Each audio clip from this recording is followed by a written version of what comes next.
In preschool, the teacher asked the kids to draw their family tree. While the other children drew 3 thick branches, Lucy drew only 2. "Where is your daddy?" the teacher asked. Lucy pointed to the very bottom of the page, where the roots met the dirt. "My daddy is buried in the mud. He never comes home, so he's basically dead." Later, the teacher pulled a sketchbook from her backpack. It was filled with pages of tally marks. "Every time daddy promises to come home but doesn't, I draw a line," Lucy had explained. 12 groups of tallies. 60 times. The teacher told me she had already contacted a child psychologist. I told her it wasn't necessary.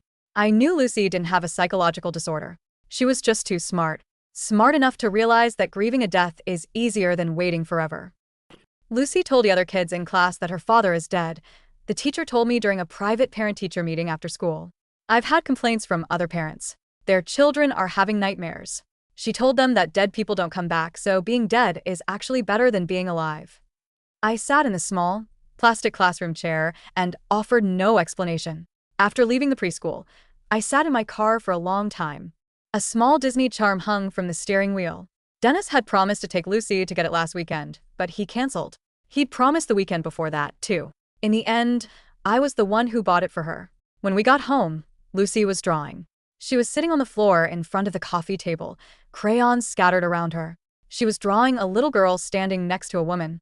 "What are you drawing, sweetie?" "Mommy and me." "Where's daddy?" "Daddy is at work." She didn't look up, focusing on coloring the woman's dress bright red. "Mommy looks pretty in red. I bought that red dress last year." The day I brought it home, Dennis glanced at it, murmured a distracted "looks nice," and went right back to texting on his phone. Dennis came home late that evening. Lucy was still drawing, and he leaned over her shoulder to look. She immediately covered the page with her hands. "Let daddy see." "You're not my daddy." He froze. "The teacher wanted us to draw our daddies today, but I don't know what you look like. I couldn't draw you." He pulled out his phone, scrolling through his camera roll. "How about daddy prints out some pictures for you? Then you can see me every day." "Pictures are just pictures. They aren't real." "Lucy, daddy's just been really busy with work. Are you too busy to ever see me? There are very important things daddy has to handle himself. Am I not important?" He knelt down, reaching out to hug her. Lucy took a step back. "You smell like someone else's perfume. It's not mommy's." "I hate it." His face fell. "Lucy, go to your room for a minute." Lucy looked at me, hugged her sketchbook tightly, and walked away. The living room fell silent, leaving only the two of us. "Flora, don't listen to a kid's nonsense," he said. "Is she wrong? Is that perfume Christine's? She buys your shirts, she schedules your life, she travels with you. What's a little perfume compared to all that? If that's how you want to see it, I can't stop you." He grabbed his jacket, offered no further explanation, and walked out the door to have a cigarette. At 1 a.m., after Dennis fell asleep, I went through his phone. The password was still my birthday. There were no explicit texts, no obvious flirtations, nothing I could point to as definitive proof. But the absolute cleanliness of it was what felt wrong. He had 3 pinned chats, a client, his business partner, and Christine. I was not pinned. Scrolling up, the gap between his messages to Christine never exceeded 2 hours. The longest gap in his texts to me was 5 days. During those 5 days, he had replied to Christine 37 times. He hadn't thought of me once. 1 Uhr AM. Christine, draft finalized. Sent to your inbox. Dennis, thanks for the hard work. Get some sleep. 7 a.m. Christine, it's freezing today. Bundle up. Dennis, you too. I opened our own chat log. The most recent message from him was, "Won't be home for dinner." The one before that, "Out of town for 3 days." Only cold, transactional updates over the last 5 days. I scrolled further back, all the way to 6 months ago. That was when Lucy first started preschool and cried every day for a week. I had texted him, begging him to come home early to comfort her. He had only replied, "Hang in there, I'll try." He didn't even bother to vary his dismissive phrases. The next morning, the first thing Lucy did when she woke up was open her sketchbook. She picked up a pencil and drew a single line on the 13th page. "Mommy, that's 61. That weekend, he said he had to go into the office. I made some soup and drove down to his office building. The receptionist recognized me. Dennis is still in a meeting. I waited for 30 minutes. The conference room doors opened, and Christine walked out first. She smiled warmly when she saw me. Flora. Dennis is going to be a little longer." She poured me a glass of water. His stomach has been acting up lately, and he keeps skipping lunch. He's drinking way too much coffee. You should really talk to him about it. I looked at her, my voice flat. I will. She turned and walked away, leaving me sitting there, my entire body stiff. I didn't know his stomach was hurting. She did. I didn't know he was skipping lunch. She did. I didn't know he was drinking too much coffee. She did. Everything she mentioned was something Dennis had never told me. When he finally came out of the meeting and saw me, his brow furrowed. What are you doing here? I brought you some soup. Just put it in the fridge. I have a lunch meeting with a client. You can't even have lunch with me anymore? It was a last-minute invite. I couldn't say no. You promised Lucy you'd spend today with her. We'll do it another day. I promise. Which day, Dennis? He paused, seemingly annoyed by my persistence. What is wrong with you today? Without waiting for an answer, he grabbed his coat and left. I sat there, staring at the unopened thermos.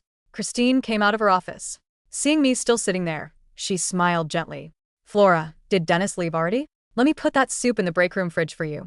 Don't worry about it. In the elevator, I ran into one of his male employees. He glanced at me, then at the thermos. Bringing Dennis lunch? I nodded. He and Christine have been pulling crazy hours lately. Thanks for being so understanding. He's under a lot of pressure. Thank God Christine's there to help lighten the load. She's amazing. Handles everything for him so seamlessly. The elevator doors slid open. I walked out in silence. When he came home that night and took off his suit jacket, I noticed he was wearing a brand new dress shirt, one I had never seen before. When did you get that? Bought it last week. I didn't press further. I waited until he went to take a shower. This time, I opened his online shopping history. The shirt had been ordered by Christine. The shipping address was the office. The purchase date was last Wednesday at 3 p.m. In the delivery notes, she had written, Dennis's size is 16/34. The collar gets dirty easily, so please send 2 extra just in case. When he walked out of the bathroom, I didn't hesitate. Christine bought your shirt. He froze, towel in hand. She just helped me pick one out. She picks out your shirts, books your trips, buys Lucy's birthday presents. What else does she do for you, Dennis? This time, his impatience flared. Do you have to make everything sound so ugly? Christine is just my assistant. Stop projecting your insecurities onto her. I'm just asking. What else does she do for you? He didn't answer. He threw on his pajamas and climbed into bed, turning his back to me. I'm exhausted. Can we not do this tonight? I turned off the light, but neither of us slept. He tossed and turned every few minutes. I lay there, thinking about the early days of our marriage. He used to bring me gifts from every business trip. He would hug me and kiss me the second he walked through the door. He used to drag me to the mall to help him pick out his shirts, asking me which colors looked best on him. Now, someone else did that. Someone else knew his exact measurements, knew how easily his collars got dirty, knew his favorite fabrics. Someone else knew his daily meals and habits. And I hadn't even noticed. I hadn't even been given the chance. The next morning, Lucy asked me, Mommy, did you go to Daddy's office yesterday? Did he ask about me? I couldn't bring myself to answer. Lucy looked back down at her drawing. It's okay, Mommy. I'm used to it. Lucy missed him, so she used my phone to FaceTime him. It rang for a long time before someone finally picked up. But it was Christine's face on the screen. Hi, sweetie. Your daddy is in a meeting right now. I'll have him call you back as soon as he's done, okay? Lucy stared at the screen for a few seconds. Don't worry about it, Christine. I just wanted to see if he'd changed his phone number. Christine's expression stiffened. Lucy hung up and handed the phone back to me. Mommy, why does that lady always answer Daddy's phone? Because they work together. They're very busy. Then when is Daddy not busy? I had no answer. When you love someone, you answer their calls, Lucy said softly. He doesn't answer because he doesn't love us. Mommy, I'm a big girl now. I understand. That Friday afternoon was the preschool parent-teacher conference. Dennis had promised he would try his best to make it. I waited at the school, hoping. Eventually, a text came, last-minute contract signing. Can't make it. So once again, I went alone. The classroom was packed with parents. When Lucy saw me walk in by myself, her face didn't even change. The teacher had the children go up to the front to talk about their fathers. The other kids talked about what their daddies did for work, or where their daddies took them to play. When it was Lucy's turn, she stepped up and took the microphone. My dad is very busy. He's never home. What does your daddy do? The teacher prompted gently. Lucy thought for a moment. He makes phone calls. That's his job. He only knows how to call people. A few parents welcomed this with a chuckle. He makes a lot of calls every day, but he never calls me. The laughter in the room died instantly. How about Lucy tells us about her mommy instead? The teacher intervened quickly. My mommy is the best mommy in the whole world. She stays with me and takes care of me all by herself. She never says she's tired, but I know she is because I hear her crying in her room at night. The classroom was dead silent. I sat in the very back row, tears slipping down my face. Lucy finished, bowed politely, and walked off the stage. When she reached my seat, she reached out and took my hand. I'm done, Mommy. On Friday, Dennis said he would pick Lucy up from school. When Lucy walked out of the school gates and saw him, she hesitated before walking over. Hi, Mr. Dennis. He knelt down to her level. I'm Daddy, sweetie. No, you're just a stranger who visits sometimes. Daddy is home now. Lucy didn't reply. She just gripped my hand. Mommy, let's go. As we walked past him, Lucy paused. Mr. Dennis, you don't need to pick me up anymore. I'm used to walking home with Mommy. He stood there, frozen. When we got home, Lucy was doing her homework. I went into her room with some sliced fruit and saw her sentence-building assignment. The prompt was to write a sentence using even though but. She had written, even though Daddy came home, he is not my daddy. And even though Mommy doesn't say it, I know she is sad. I stared at the page, set the fruit down, and quietly walked out. That night, Dennis came home, his brow furrowed in anger as he looked at me. Flora, who taught Lucy to say those things to me? Why didn't you show up to the parent-teacher conference today? I countered. The contract signing was crucial. If we lost it, the company would have been in serious trouble. These conferences only happen twice a year. I know, but. There is no but. You always choose something else. Do you think I want to? I'm working myself to the bone to make money for this family. This family doesn't need you to work yourself to death. Lucy needs a father. A father who shows up to school, who picks her up, who stays with her when she's sick. I know that. You know it, but you don't do it. He slammed his fist on the counter and stood up. Are you ever going to drop this? He stormed into the study and slammed the door behind him. Lucy's bedroom door was cracked open. She didn't come out. The next morning, Lucy opened her sketchbook and drew another line on the new page. Mommy, that's 62. She closed the book and looked up at me. He always says he'll change, but he never does he? A week before Lucy's 6th birthday, I reminded Dennis. I'll be there. I promise, he said. But the day before her birthday, I received a text. Emergency in Seattle. Can't make it back in time. I stared at the screen for a long time. I typed out several responses, then deleted them all. In the end, I sent nothing. When Lucy came home from preschool, she asked, Mommy, is Daddy coming home tomorrow? No, es Wetie. She went to the fridge, got a cup of yogurt, poked a straw through the foil, and set it on the coffee table. This is my cake. She closed her eyes and made a wish over the yogurt. Next year, I won't ask if Daddy is coming home. My heart ached so sharply it felt like a physical weight. On her birthday, a package arrived. The return address listed Christine's name. Lucy took one look at it and shoved it back into the box. Daddy didn't buy this. He made that lady buy it. Mommy, can you return it? A bitter taste filled my mouth. The next morning, Lucy woke up and went straight to the package. She found a piece of paper, wrote, "Return to sender" in messy letters, and taped it to the box. Mommy, can you mail this back? And tell Christine she doesn't need to buy me things anymore. Lucy, that's not very polite. She was impolite first. She took my daddy. I knelt down and looked her in the eyes. Lucy, nobody took Daddy away. Lucy thought about this for a second. Then I shouldn't forgive him even more. He walked away on his own. That night, after Lucy fell asleep, I sat by her bedside. Her eyelashes were still damp with tears. My phone buzzed.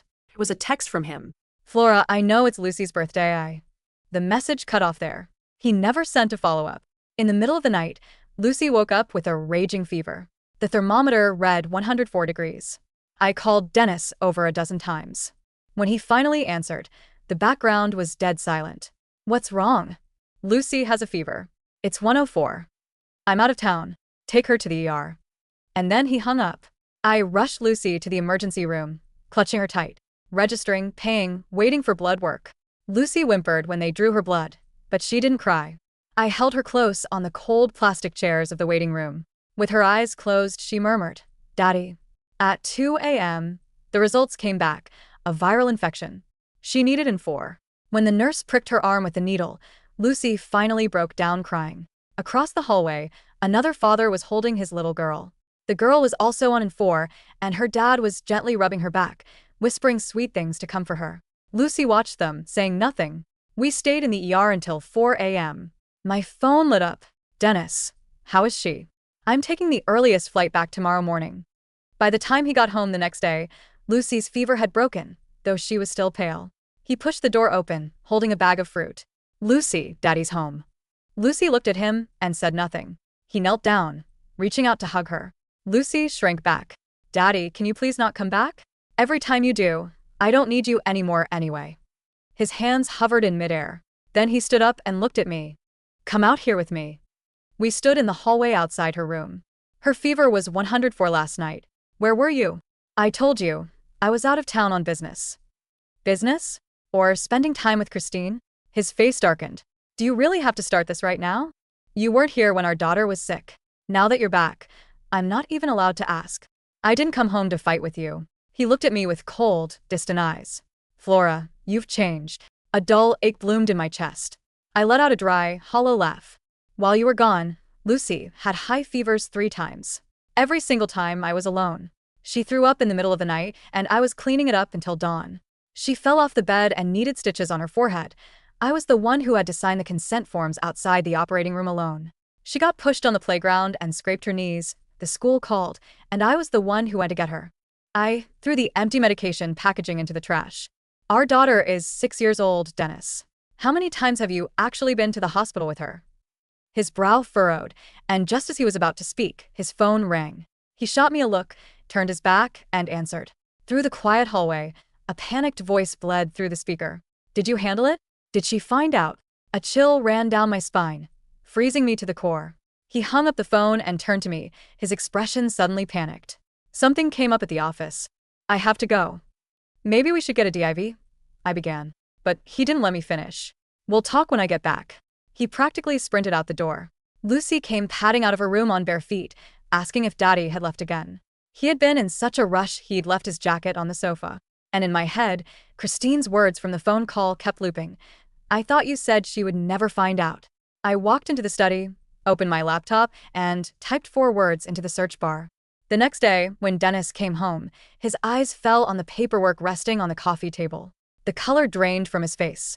The 4 words I typed into the search bar of my laptop that night were, Dennis Christine Shell Company. I had spent years trusting Dennis's explanations of late-night board meetings, erratic business trips, and the sudden, quiet restructuring of his corporate accounts. He had always told me that his business partner, Arthur, was the conservative one, and that he and Christine were doing the heavy lifting to secure our family's future. But Christine's panicked voice on the receiver, did you handle it? Did she find out? Had sounded less like a mistress fearing a romantic exposure and more like a co-conspirator who had just seen the cracks in a vault. My fingers had trembled slightly as the search results populated. It didn't take long. In our state, public corporate registries are easily accessible if you know the exact naming conventions Dennis favored. There it was registered. Exactly 4 months ago, right around the time Lucy started preschool and began drawing her lines, Vance and Thorne Holdings LLC. The registered agent was Christine Thorne, the secondary shareholder, holding 49% of the initial capital, but listed under an obscure offshore trust was Dennis Vance. I scrolled through the public filing history. Over the last 90 days, 3 of Dennis's primary company's most lucrative logistics contracts had been quietly terminated and reassigned to Vance and Thorne.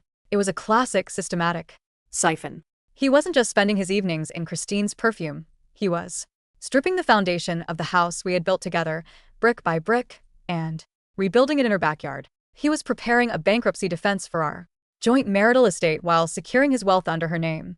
I sat in the dark of the study until the blue light of the laptop screen began to make my eyes water. The silence of the house was absolute, broken only by the rhythmic hum of the refrigerator downstairs and the soft, occasional rustle of Lucy turning in her sleep in the next room. I didn't cry. The tears had been spent months ago, dried up by the cold drafts of our transactional text messages. Instead, I felt a strange, solidifying chill. I closed the laptop, went to the filing cabinet in the corner, and pulled out our tax returns, our mortgage papers, and the joint bank account statements I had ignored for far too long.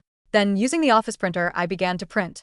The machine spat out page after page, the sharp, mechanical clicking sound, acting as a countdown to the end of my marriage. By 4 a.m., the paperwork was neatly arranged in a thick manila folder. I said it. On the coffee table in the living room, right next to Lucy's scattered crayons. And her small, untouched drawing of the woman in the red dress. When the front door clicked open at 7:30 a.m., the morning light was already pale and gray against the living room window. Dennis walked in carrying a paper bag from a local bakery, a transparent gesture of peace he had relied on for years. Whenever his guilt peaked, he stopped when he saw me sitting on the sofa. I hadn't changed out of my pajamas. Flora, he said, his voice carrying the gravel of a man who hadn't slept well. You're up early. I bought those almond croissants Lucy likes. Put them in the kitchen, I said. My voice was very quiet, very flat. He set the bag down on the entryway console, his brow furrowing as he noticed my posture. He walked into the living room, loosening his tie with one hand. That was when his eyes fell on the coffee table. The manila folder was open. On top lay the incorporation papers of Vance and Thorn Holdings, with Dennis's signature highlighted in bright yellow ink. Next to it was the draft of a petition for divorce and dissolution of marital assets, which I had spent the last 3 hours customizing from an online legal database. Denis froze. His hand remained on his collar, his fingers hooked under the silk. The silence in the room stretched until it felt like thin glass, ready to shatter at the slightest breath. What is this? He asked, though the slight tremor in his chin told me he already knew. It's 62, Dennis, I said. What? 62 times you promised to come home and didn't. 62 lines in Lucy's book. But this. I tapped the yellow highlighted signature on the paper. This is the real work you were busy with. This is why you couldn't make it to her parent-teacher conference. This is why you couldn't be at the hospital when her fever was 104. He took a step backward, his face losing its color so rapidly it looked almost gray in the morning light. Flora, let me explain. It's not what you think. Vance and Thorn is a strategic restructuring. It's for tax purposes. Arthur was dragging the main firm down. I had to. Don't lie to me anymore, I interrupted. I didn't raise my voice. Raising your voice requires energy, and I had none left to waste on him. I heard Christine on your phone yesterday. Did you handle it? Did she find out? You weren't hiding an affair, Dennis. Or rather, the affair was just the oil in the machine. You were hiding the money. My money. Lucy's money. Flora, please, he said, taking a step toward me, his hands raised in a pleading gesture. You're escalating this based on a misunderstanding. I did this to protect us. If the main company goes under, this holding company secures our personal assets. Then why is Christine's name the only one on the deed of the new townhome in Bellevue? I asked, looking up at him. The one purchased with funds from the Vance and Thorn account last month. The lie died in his throat. His mouth remained slightly open, his eyes darting toward the hallway as if looking for an escape route. For the first time in our 10 years together, I saw Dennis look genuinely small. He was a man who lived on presentation, the tailored suits Christine bought him, the clean phone logs, the polite, distracted smiles. Stripped of his excuses, he looked like nothing more than a thief caught with his hands in the cupboard. Mommy, a soft voice broke the tension. We both turned. Lucy was standing at the entrance of the living room, her small feet bare against the hardwood floor. She was holding her sketchbook tightly against her chest, her thumb hooked over the edge of the cardboard cover. Her hair was messy from sleep, and her eyes, wide and solemn, went from the papers on the table to Denis Palfas. Dennis immediately dropped to his knees, his voice cracking. Lucy, sweetie. Good morning. Daddy's talking to Mommy. Lucy didn't move toward him. She stood beside the sofa, her shoulder lightly brushing my knee. Are you going away again, Mr. Dennis? Dennis's eyes flared with a mixture of anger and pain. Lucy, don't call me that. I'm your daddy. I told you I'm home now. But your coat is still on, Lucy said quietly, pointing to his dark wool overcoat, which he hadn't yet taken off. And you have your car keys in your hand. People who are staying don't hold their keys. Dennis looked down at his right hand. His fingers were indeed clenched around his key fob. He dropped them onto the entryway table with a loud clatter, but the gesture felt performative, hollow. I'm staying today, Lucy. I promise, he said, his voice desperate. Lucy looked at me. Mommy, is he staying? No, Lucy, I said, putting my arm around her small shoulders. Her body was warm, still carrying the scent of baby soap and sleep. He's going to go to a hotel for a while. He has a lot of work to do. Flora, stop it, Dennis snapped, his professional veneer finally cracking. Don't do this in front of her. Don't poison her against me. I don't need to poison her, Dennis. You've been feeding her arsenic for a year. I said. Go. Pack a bag. If you don't leave by 8, I will call the police and show them the duplicate bank transfers I found. I'm sure Arthur would love to know why his partner has been redirecting company invoices to a private Bellevue address. He stared at me, his eyes dark with a sudden, ugly venom. But beneath the anger, there was terror. He knew I had the records. He knew that one call to Arthur would dismantle his entire professional standing before the ink on his new venture was even dry. Without another word, he turned, walked down the hall to our bedroom and closed The door. Lucy didn't look at the door. She sat down on the floor, opened her sketchbook to the 13th page, and looked at the single line she had drawn yesterday. Mommy, she whispered, is 62 the end of the book? I knelt down beside her, taking the pencil from her small hand. Yes, sweetie. There are no more lines to draw. The 3 weeks following Dennis's departure were the quietest of my life. The house, once filled with the tense, heavy anticipation of a phone call that would never come, suddenly felt spacious. I stopped checking my phone every 10 minutes. I stopped cooking dinners that would sit in the microwave until midnight, turning rubbery and cold. Every evening at 5:30 p.m., I picked Lucy up from preschool. We walked home together, holding hands, stopping to look at the dry autumn leaves or the small dogs being walked in the park. The other parents at the school stopped, whispering when they saw me. The rumor of our separation had traveled quickly, but the pity in their eyes was replaced by a quiet respect when they saw how steady Lucy had become. But Dennis was not going down easily. My attorney, a sharp, gray-haired woman named Clara Vance, no relation though. She found the coincidence amusing, sat across from me in her high-rise office, reviewing the financial disclosures Dennis's lawyers had sent over. He's playing a dangerous game, Flora, Clara said, tapping her pen against a spreadsheet. He's claiming Vance and Thorne is a non-marital asset because the initial seed money came from a personal loan he took out in his own name. And Because Christine Thorne is listed as the majority shareholder, he's arguing that the court has no jurisdiction over the company's contracts. But the contracts were transferred from his primary company, I said. The one we built together during our marriage. I kept the books for that company for the first 5 years while he was still working out of our garage. exactly. It's a fraudulent conveyance, Clara agreed, her eyes narrowing. But proving it in court takes time, and forensic accountants aren't cheap. He's Trying to starve you out. He knows you don't have the liquid capital to fight a protracted legal battle while paying the mortgage on the house. How much does he have? Between his personal accounts and what we suspect he has hidden in Vance and Thorne? a few million easily. But on paper, he's currently drawing a salary of $40,000 a year from the primary firm, claiming market downturn. He's trying to limit his child support obligations to almost nothing. I looked out the window at the city skyline. It was raining, the water streaking down the glass in long, thin lines that looked remarkably like Lucy's tally Marks. What about Christine? I asked. Clara smiled, a cold, predatory expression. Christine is the weak link. She's An employee who fancied herself a partner. But when the court starts subpoenaing her personal bank records, her tax filings, and her text messages with Dennis, she'll realize that being a shield for Dennis's assets comes with a prison sentence if she commits perjury. Mistresses rarely want to go to jail for their lovers' balance sheets. Can we freeze the accounts? We've filed the motion, but Dennis has already moved some of the funds. We need to find where they went before he can transfer them offshore. I stood up, wrapping my coat tightly around myself. I'll find them. how? Dennis is a creature of habit. He thinks he's clever, but he's actually just predictable. I didn't call Dennis. I called Christine. I used my own phone, knowing she wouldn't answer if she recognized the number. So I called from a public payphone near the library, a relic of an older city that still had a working dial tone. She picked up on the third ring. Christine Thorne. Christine, I said.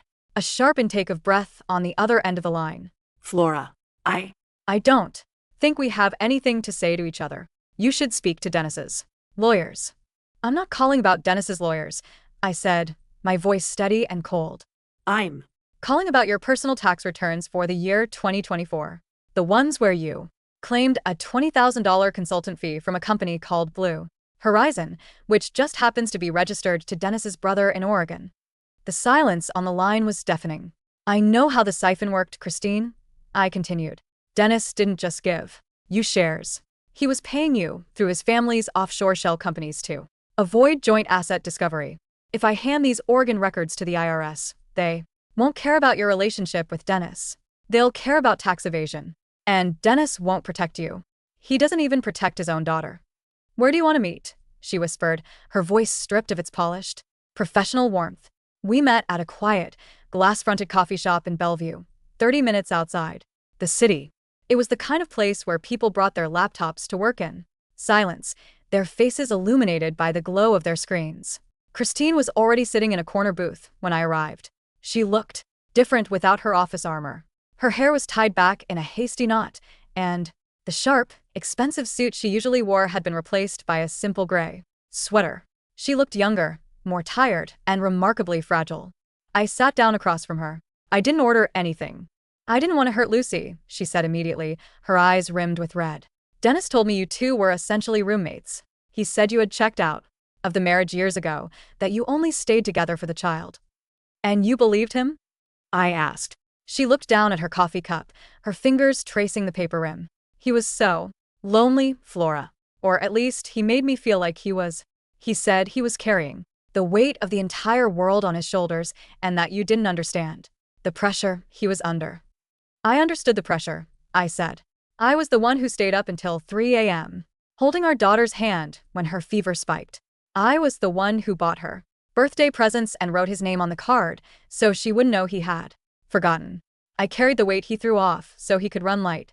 And he ran straight to you. I didn't know about the fever, she whispered. The night she was in the... He told me he had to go to Oregon to handle a logistics crisis. I was with him. We were at a cabin in Hood River. He told me his phone was dead because he forgot his charger. A small, bitter laugh escaped my throat. He didn't forget his charger, Christine. He just didn't want to hear her cry. It interrupts his peace. She looked up at me, a sudden, desperate clarity in her eyes. He's transferring the Vance and Thorne funds to a private trust in his mother's name. He's doing it this Friday. He told me it was to secure our future, but his mother is the sole truste. I don't have access to it. He lied to me too, didn't he? Dennis only loves one thing, Christine, I said, leaning forward. And it isn't me, and it certainly isn't you.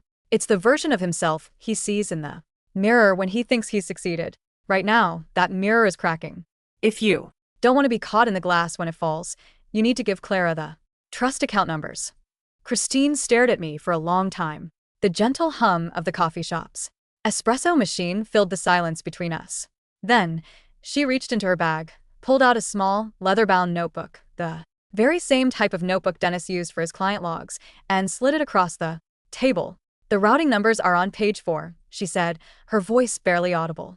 And the Oregon transfer records are in the back pocket. I kept copies, just in case. Smart girl, I said, taking the notebook. You're too smart to go to jail for a man who doesn't even know his own daughter's dress size.